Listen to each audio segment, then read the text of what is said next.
la naturaleza de poder desarrollar habilidades y fortalecer competencias frente a el primero, que es los ecosistemas digitales, y el segundo, que es específicamente dentro de esos ecosistemas digitales, pues toda la herramienta que tiene que ver con aulas virtuales, ¿sí? Entonces empecemos por decirles a los docentes desde sus contenidos por qué es importante que un docente conozca lo que es un ecosistema digital hoy por hoy dentro del marco de la transformación digital y el desarrollo de habilidades. Ingeniero José Jaime, si quiere empezar. Lo más importante es que él sepa cuáles son las herramientas que hay. ¿Cuáles son todas las herramientas que hay? O las herramientas posibles de ser usadas en su entorno. No necesariamente tienen que ser todas las que existen, porque todos los días tenemos cosas nuevas. Pero sí saber que primero hay un camino en el cual pueden estar apareciendo otras herramientas, pero sí conocer las que pueden estar disponibles para poder definir las estrategias con las cuales va a abarcar y desarrollar esas habilidades que conecten a los estudiantes con el conocimiento, ¿sí? Si las conocemos, podemos tener la capacidad de seleccionarlas, porque si no las conocemos, pues solo vamos a poder seleccionar las que sepamos y no podemos ir más allá, ¿sí? Entonces es muy importante conocerlo. Creo que el diplomado es una de las cosas más importantes, es que nos abre la mente a conocerlas y a conocer casos de éxitos y explicaciones de cómo usarlas y en dónde y cuál es el entorno, que nos permita darnos una idea para luego saber en cuál nos enfocamos para lograr ese objetivo.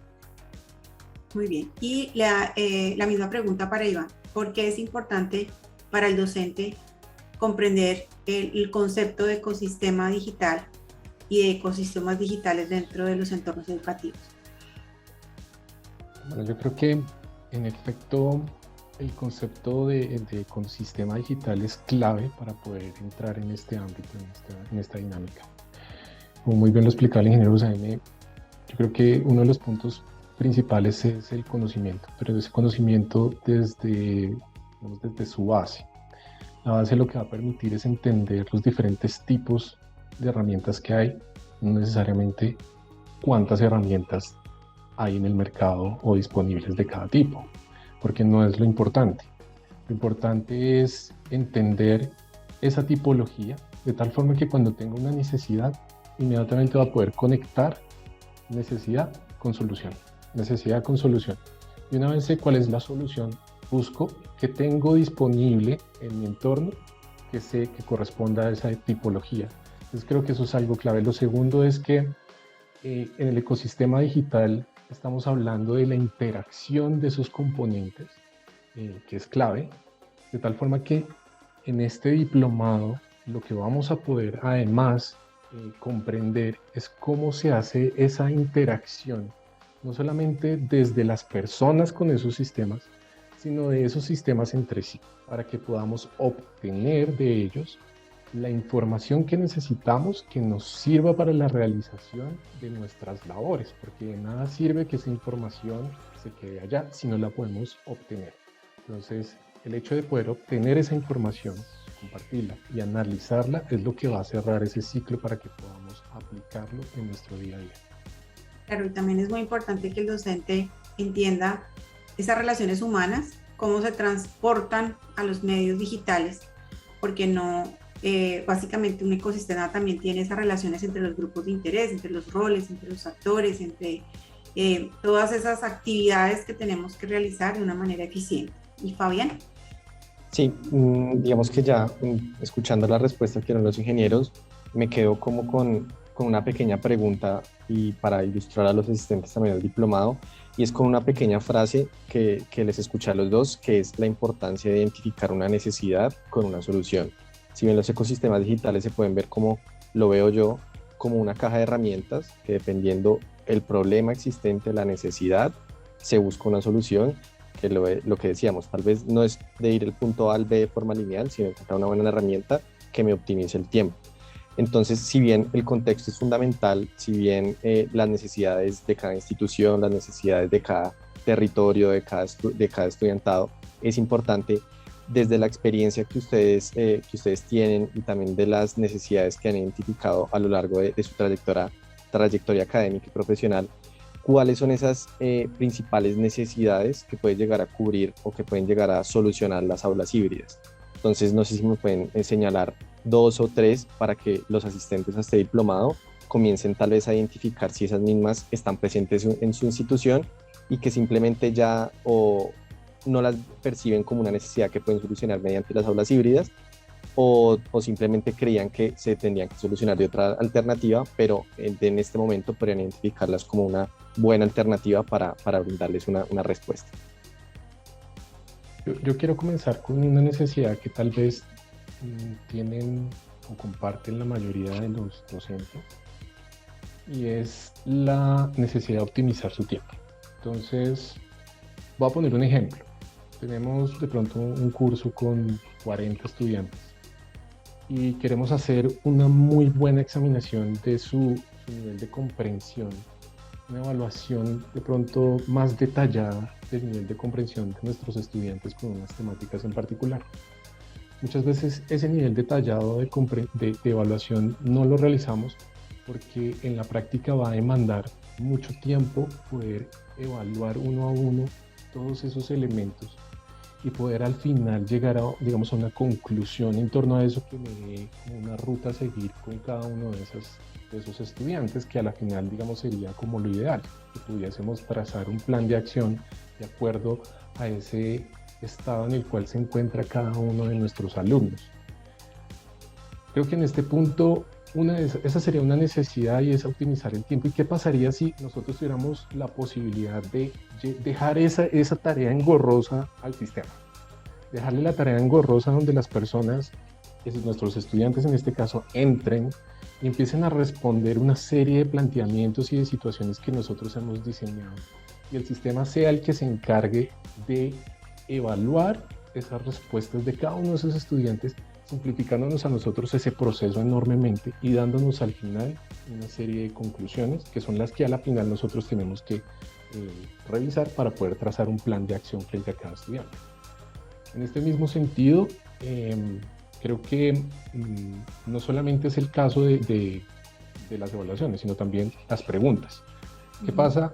Tenemos por los mismos 40 estudiantes y a medida que vamos desarrollando las temáticas, cada uno de estas personas es un universo, es un mundo completo en sí mismo, que está generando un montón de preguntas a medida que uno va hablando y explicando cada temática, pero solamente una porción de esas preguntas van saliendo a la luz. Y muchas veces no todos tienen la oportunidad de compartirlo.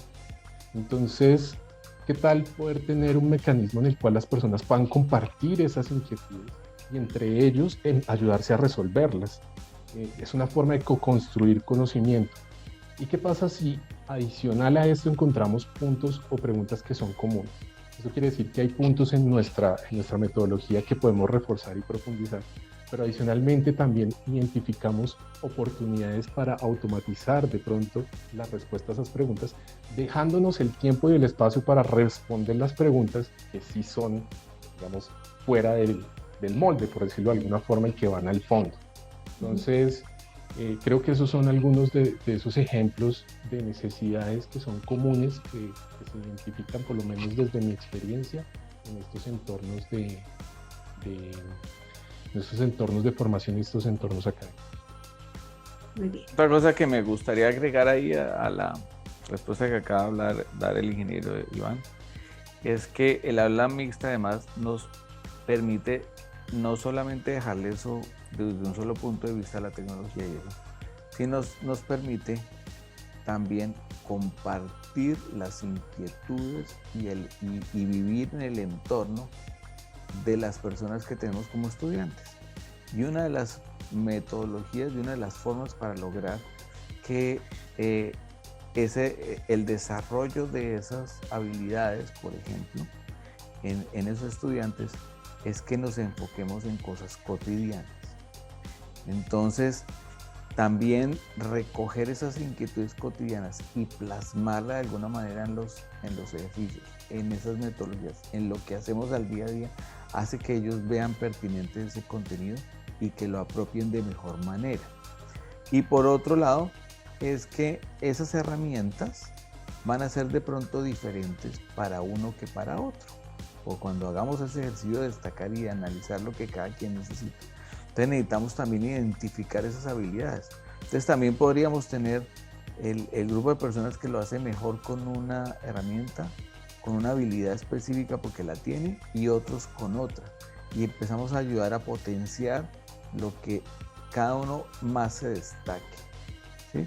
Entonces ese ejercicio híbrido nos permite ayudar a identificar eso para orientar lo que hacemos en los escenarios digitales junto con los escenarios físicos. Y necesidades puntuales que pueden llegar a ser comunes entre los docentes, ya vimos que pueden llegar a ser en la evaluación, en los bancos de preguntas, en las preguntas frecuentes, en la comunicación, en la colaboración por proyectos, de pronto en la comunicación, en la gestión de recursos, ¿no? Pues porque básicamente comparten recursos comunes y aquí se pueden llegar a optimizar. Cuando veamos pues entonces esa exploración hacia ecosistemas digitales, importante de pronto darle algunos ejemplos a los docentes para que ellos puedan también hacer ese proceso, como dice Fabián, de identificación en el aula híbrida, que es el entorno donde nos vamos a mover en este momento y donde pues los estudiantes de hoy pues se están formando en habilidad. Vamos a hacer una última pregunta ya para despedirnos, y es 3 cosas que básicamente ustedes le puedan de pronto aconsejar a los docentes, 3 temas o 3 habilidades que puedan impulsar en ellos también el crecimiento y el fortalecimiento de competencias digitales para el futuro del docente del siglo XXI. ¿Cuáles serían esas habilidades que ustedes creen en donde ellos se deben centrar? Sabemos que las habilidades digitales están en la comunicación, en la información, en la resolución, en la creatividad, ¿sí? Entonces, ¿cuáles son esos focos en donde de pronto ellos podrían empezar a trabajar o a profundizar para poder hacer una articulación individual y particular, pero con un abordaje de necesidades globales, como nos está pidiendo en este momento la educación globalizada y que es enfocada en este tipo de retos? Yo creo que una es, cuando ya tengamos ese panorama y ese conocimiento de todas esas herramientas y tecnologías y en ese ecosistema, y entendamos su relación, uno de los consejos puede ser: identifiquemos a nosotros mismos como docentes en qué soy más hábil. O sea, autoconocimiento. Sí, y especialicémonos en eso. Que es más efectivo hacer algo muy bueno con una herramienta que yo sepa usar, que tratar de hacer muchas cosas con muchas diferentes que no sé usar. Entonces, aprenderlas y especializarme en una de ellas. Y poco a poco empezar a ir adquiriendo las demás, que es un recorrido paso a paso, ¿sí? Pero ya con una que sepamos manejar muy bien, seguramente vamos a poder hacer cosas muy distintas y disruptivas y eficientes en ese ejercicio de enseñanza. Muy bien. Iván. Yo pensaría que por un lado, como mencionabas, está la creatividad, la exploración, la adaptabilidad. Porque esta capacidad de podernos adaptar al cambio, para poder proponer nuevas formas, para poder encontrar nuevos caminos y poder tener esa habilidad de hacerlo atractivo a nuestros estudiantes.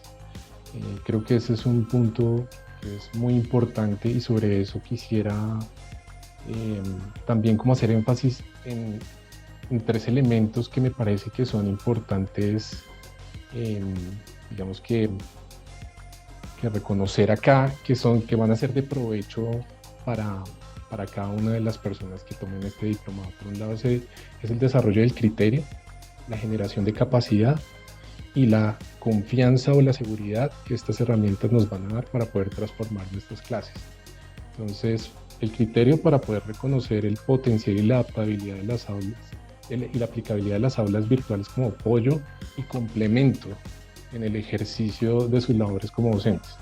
La capacidad de llevarlo a cabo y sacar el máximo provecho desde la preparación de los contenidos bien sea en el aula o donde sea, pasando por la interacción con sus estudiantes, hasta la generación de los diferentes reportes, como por ejemplo el reporte de calificaciones.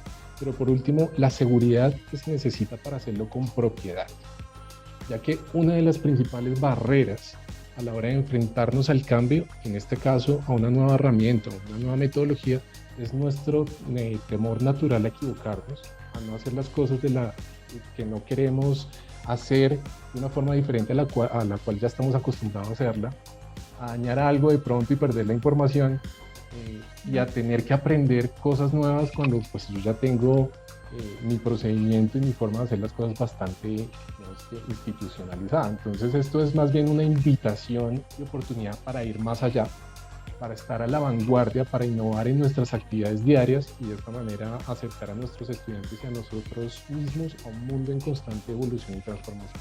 Y al final va a facilitar la tarea. Al final va a facilitar la tarea. Sí, y va a ser mucho más eficiente, agradable ese trabajo con todos los estudiantes. Bueno, muchísimas gracias entonces a los dos por haber asistido a este conversatorio. Creo que ya los van conociendo nuestros docentes y pues la invitación a participar tanto de las diferentes secciones de contenidos del aula virtual, donde se profundizan ya estos temas en documentos, en algunos resúmenes y en algunos otros recursos de podcast y video complementarios que profundizan ya específicamente cada una de las lecciones. Nos recuerden pues estar permanentemente enviando sus preguntas y atentos pues a la programación de webinars y de workshops en donde ya pueden tener contacto directo con los orientadores pues para resolver ya de pronto casos o preguntas que surjan ya en contextos más específicos. Muchísimas gracias, les deseo pues un buen final de tarde y que pues bueno estemos activos en este propósito de desarrollar habilidades, co-creando básicamente escenarios muchísimo más pertinentes para la educación. Muchísimas gracias, muchas gracias a todos, de verdad, les agradezco bastante esta invitación. Muchas gracias a todos y bienvenidos. Mucho ánimo.